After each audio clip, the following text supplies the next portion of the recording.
Hi hello sister base எல்லாருக்கும் வணக்கம். So எல்லாருக்குமே அமௌண்ட் வர ஆரம்பிச்சுக்கிட்டு இருக்கு. பிஎம் அமௌண்ட் எல்லாருக்கும் வந்துருச்சு. நீ அடுத்து வந்து சில்வர் மெம்பருக்கும் நேற்று தான் போட்டிருக்காங்க. ஸோ நீ இந்த மாதத்துக்குள்ளே எல்லாத்துக்கும் போட்டுறேன்னு சொல்லியிருக்காங்க. இந்த மாதத்தில் இன்னும் 8 நாள் தான் இருக்குது. எப்படி போடுறாங்கன்னு தெரியல. சீக்கிரம் போட்டால் நல்லது. ஏன்னா அடுத்த மாதம் ஆயிடுச்சுன்னா ஒவ்வொரு மெம்பருக்காக போட்டுட்ருக்காங்க, கொஞ்சம் கஷ்டமாயிடும். இந்த மாதத்துக்குள்ளே போட்டாங்கன்னா எல்லாேருக்கும் சந்தோஷம். ஸோ எங்கள் வீட்டுக்காருக்கும் பிஎம் அமௌண்ட்டு மார்ச் மாதம் போட்ட அமௌண்ட்டு வந்துருச்சு. அதுக்கப்புறம் பார்த்தீங்கன்னா 2வது கொடுத்த அமௌண்ட் வந்து வித்ட்ரா கொடுத்துருக்காங்க. ஓடிபி வரல, ஃபெயிலியர்னு காட்டுதுன்னு சொன்னாங்க. ஸோ அது கூட பரவாயில்ல, மார்ச் போட்ட அமௌண்ட்டே வந்துருச்சு. ஸோ சில்வர் மெம்பர்ஸ்க்கும் வந்துக்கிட்டு இருக்குது. அடுத்து கோல்டுன்னு, அடுத்து டைமண்டு, அடுத்து க்ரௌன் இருக்குது.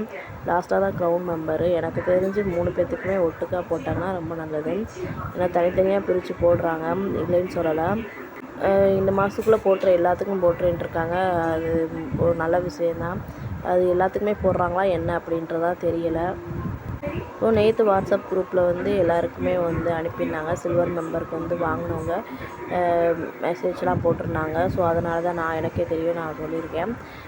இந்த வாரம் வந்து எப்படின்னு தெரியல. ஸோ கோல்டன் மெம்பராக டைமண்ட் மெம்பரான்னு தெரியல. ஸோ எல்லாத்துக்குமே போட்டால் ரொம்ப சந்தோஷம். ஸோ எல்லாருமே அதுக்காண்டி தான் வெயிட் பண்ணிக்கிட்டு இருக்கோம். Okay, thanks to all brothers and sister. அப்புறம் ஒரு சின்ன டிப்ஸு குழந்தைங்களுக்காக. ஸோ பேசிக் எல்லா குழந்தைகளுக்குமேவும் ஸ்டார்டிங் பேசிக் நல்லா கொண்டு வாங்க. அப்போ தான் இப்படி ஃப்யூச்சர் நல்லாயிருக்கும்.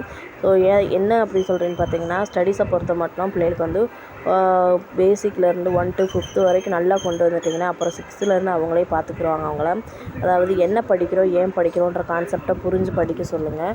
ஸோ அவங்க எதுவும் ஸ்கூல் போயிட்டு வந்தவொடனேவும் என்ன நடத்துனாங்கன்ற பேரண்ட்ஸ் வீட்டில் இருந்தீங்கன்னா எப்படியும் 2 பேர்த்தில் யாராவது ஒரு ஆளாவது இருப்பீங்க. ஸோ இல்லை கூட்டு வர வழியிலையாவது என்ன நடத்துனாங்க, என்ன சொல்லி கொடுத்தாங்க. ஒரு சிலர் கேட்பாங்க, ஒரு சிலர் வந்து கூட்டு போகிறதுலே கவனமாக இருப்பாங்க.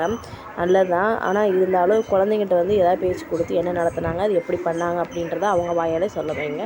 அது வந்து இன்னும் குழந்தைங்களுக்கு வந்து ஒரு ஆர்வமாகவும் கூட இருக்கும். அதை வந்து நம்ம போய் வீட்டில் சொல்லணுமே அப்படின்ற எண்ணம் இருக்கும். என்ன படித்தாங்கன்றது ஒரு ரிகேப் பண்ண மாதிரி இருக்கும். Thanks to all brothers and sisters.